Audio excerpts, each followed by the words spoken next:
उत्तर भारत का एक छोटा सा गांव था, शीतपुर। नाम के अनुसार ही यहाँ की सर्दी बहुत कठोर होती थी। दिसंबर और जनवरी में तो ऐसा लगता था जैसे ठंड हड्डियों तक उतर जाती हो।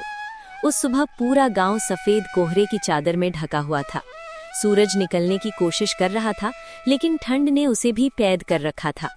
गांव की कच्ची सड़क पर एक पतला सा लड़का धीरे धीरे चल रहा था। उसके पैरों में चप्पल थी और शरीर पर सिर्फ एक पुराना फटा हुआ स्वेटर। उसका नाम था रघु। रघु सिर्फ गरीब नहीं था, वो उन बच्चों में से था जिनकी गरीबी सबसे ज्यादा ठंड में दिखाई देती है। उसके पिता का देहांत कई साल पहले हो चुका था। माँ खेतों में मजदूरी करती थी। घर में ना ही ठीक से कंबल था और न ही गर्म कपड़े। लेकिन रघु की आंखों में शिकायत नहीं थी।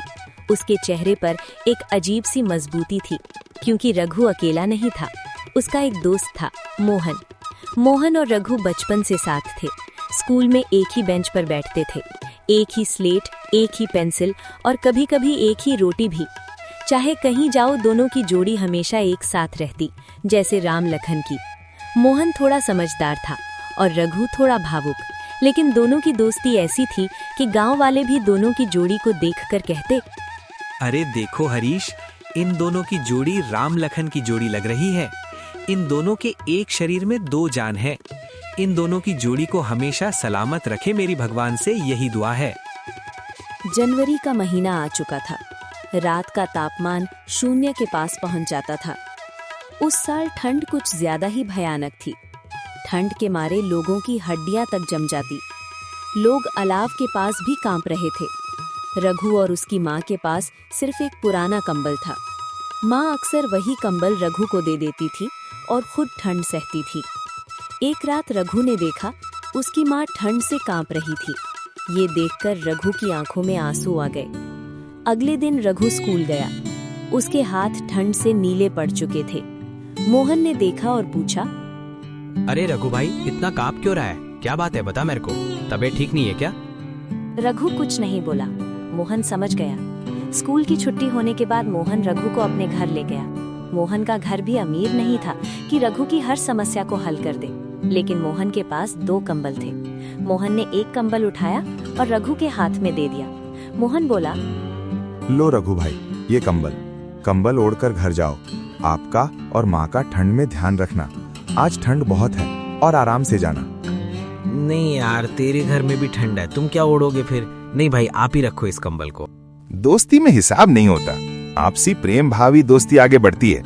दोस्ती में क्या तेरा क्या मेरा, जो तेरा है वो मेरा, जो मेरा वो तेरा है। कोई बंटवारा नहीं है। तू कंबल लेकर जल्दी जा घर, माँ तेरा इंतजार कर रही है। रघु कंबल लेकर घर की तरफ चल दिया।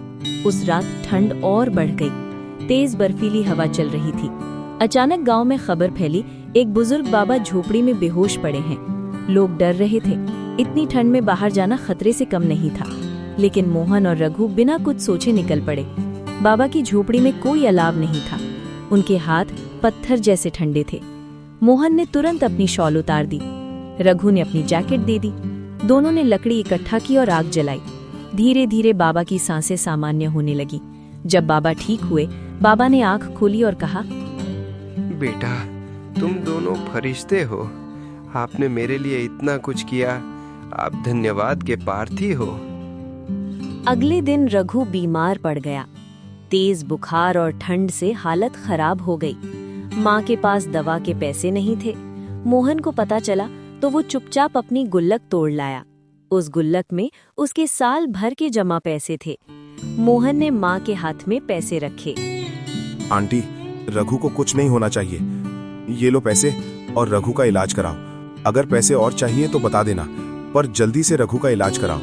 आंटी, आप बिल्कुल भी चिंता मत करना जब तक मोहन है। ठीक है, मैं चलता हूँ। हे भगवान, ऐसी दोस्ती और मोहन जैसा बेटा सबको दे। बेटा, अब मैं रघु का इलाज करवाती हूँ। और मोहन बेटा, ठंड का ध्यान रखना। आज ठंड बहुत ज्यादा है। नहीं नहीं आंटी, मैं चला जाऊंगा। आप मोहन का इलाज कराओ जल्दी से। अगर कोई बात हो तो बता देना। इतना कहकर मोहन रघु के पास बैठ जाता है और रघु की माँ डॉक्टर को बुलाती है। डॉक्टर आया, रघु की हालत देखकर दवाई देता है। रघु धीरे धीरे ठीक होने लगा। जब होश आया तो उसने देखा मोहन उसके पास बैठा था, पूरी रात जागा हुआ। रघु की आंखों से आंसू बहने लगे। वो बोला, मोहन, तूने मेरे लिए सब कुछ कर दिया। तेरी वजह से आज मेरी इस भयंकर ठंड में जान बची, वरना आज काम हो जाता मेरा तो। अगर भाई तू नहीं होता तो मैं भी अधूरा होता। तेरे बिना मेरी भी जिंदगी कमजोर हो जाती। तू बता, अब एकदम ठीक है क्या? अगर कोई बात हो बता देना अभी। हाँ भाई, मैं अब बिल्कुल स्वस्थ हूँ। तू अब चिंता मत कर। माँ, थोड़ी चाय बना दे। मोहन तो वैसे अदरक वाली चाय का ज्यादा शौकीन है। लो बेटा, चाय पियो, गरम गरम चाय है। आप तीनों आपस में बातें करने लग जाते हैं और अलाव तापते हैं। शीतपुर गांव अब पहले जैसा नहीं रहा था। वक्त के साथ लोग बदल गए थे, रास्ते पक्के हो गए थे, लेकिन गांव के पीछे फैला घना जंगल आज भी वैसा ही था, रहस्यमय, शांत और डरावना। मोहन उसी गांव का स्कूल मास्टर था, सीधा साधा, कम बोलने वाला, लेकिन दिल से बहुत गहरा इंसान। रघु अब गांव में नहीं रहता था। वो सेना में भर्ती होकर दूर पोस्टिंग पर चला गया था। दोनों की दोस्ती आज भी जिंदा थी, लेकिन मुलाकातें कम हो गई थीं। एक दिन गांव के सरपंच ने मोहन से कहा, अरे मोहन, जंगल के उस पार वाली बस्ती में स्कूल में पढ़ाना है। कल कलेक्टर साहब का आदेश आया है, बच्चे पढ़ना चाहते हैं। सब बच्चों ने मना कर दिया कि वो रास्ता जंगल के बीच से होकर जाता था। जंगली जानवर, टूटी पगडंडी के कारण बच्चों को डर लगता है, लेकिन मोहन मान गया। अगर बच्चे नहीं आ सकते तो मेरे को जाना पड़ेगा। राज के आगे क्या जोर मेरा? मेरे को तो नौकरी करनी पड़ेगी। ठीक है साहब, कल से चला जाऊंगा। सर्दी की सुबह मोहन अकेला निकल पड़ा। एक कंधे पर बैग, दूसरे हाथ में छड़ी। जंगल में घुसते ही मोबाइल का नेटवर्क चला गया। हवा भारी लगने लगी, पेड़ों की छाया जैसे पीछा कर रही हो। कई घंटे चलने के बाद मोहन थक गया। पानी खत्म हो चुका था। मोहन एक पेड़ के नीचे बैठकर विश्राम करने लग गया।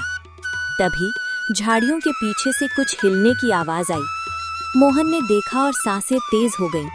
अचानक उसके सामने एक बाघ निकल आया। न दहाड़ न हमला, बस सीधे उसकी आंखों में देखता हुआ।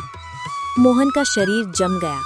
न भाग सकता था न चिल्ला सकता था। उसने पीछे हटने की कोशिश की, लेकिन पैर फिसल गया और वो जमीन पर गिर पड़ा। बाघ एक कदम आगे बढ़ा।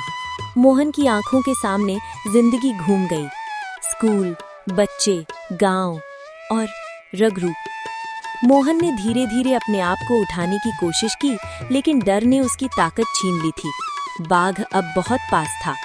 दूसरी तरफ रघु नौकरी से 15 दिन की छुट्टी लेकर गांव आया। रघु मोहन से मिलने के लिए उसके घर गया, पर मोहन वहां नहीं था। रघु आंटी से पूछता है, आंटी कैसी हो?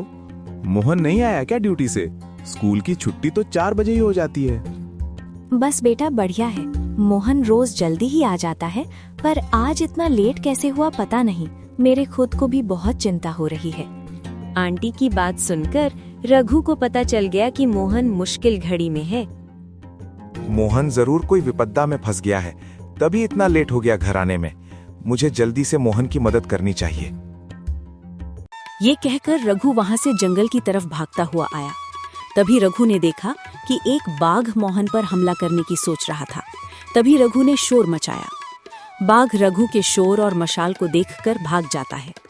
रघु ने मशाल जमीन पर पटकी, जोर से आवाज की। रघु ने धीरे धीरे मोहन के सामने खुद को खड़ा किया। उसका दिल तेज धड़क रहा था, लेकिन कदम नहीं कांप रहे थे। कुछ पल जो घंटों जैसे लगे। बाघ के जाते ही मोहन जमीन पर बैठ गया। उसकी आंखों से आंसू बहने लगे। मैं अकेला था। वो बस इतना ही बोल पाया। रघु ने उसके कंधे पर हाथ रखा। भाई कभी भी अकेला नहीं था। मैं देर से सही आ ही गया।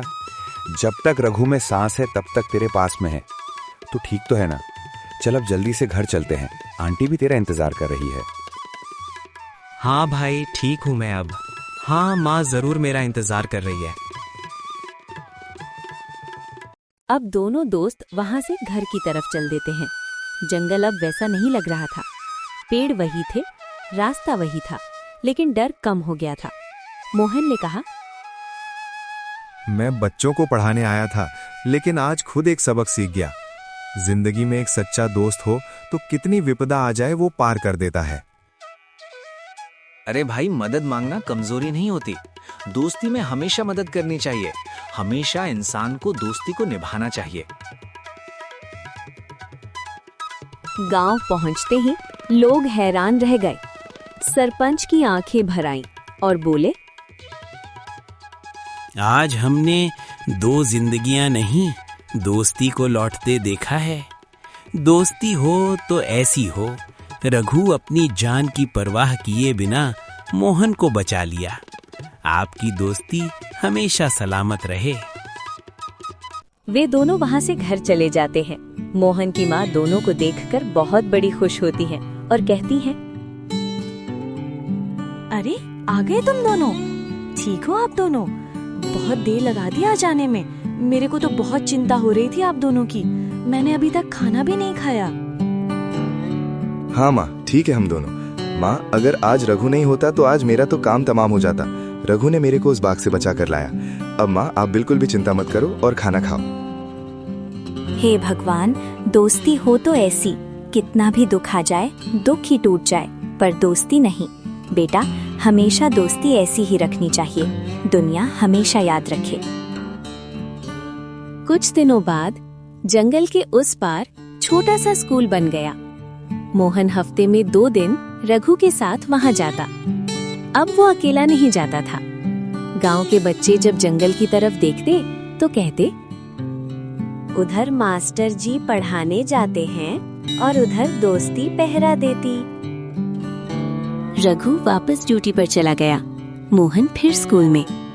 लेकिन अब जब भी जंगल से बाघ की दहाड़ सुनाई देती, मोहन डरता नहीं था। वो जानता था, हर जंगल में बाघ होता है, लेकिन हर जिंदगी में रघु जैसा दोस्त नहीं।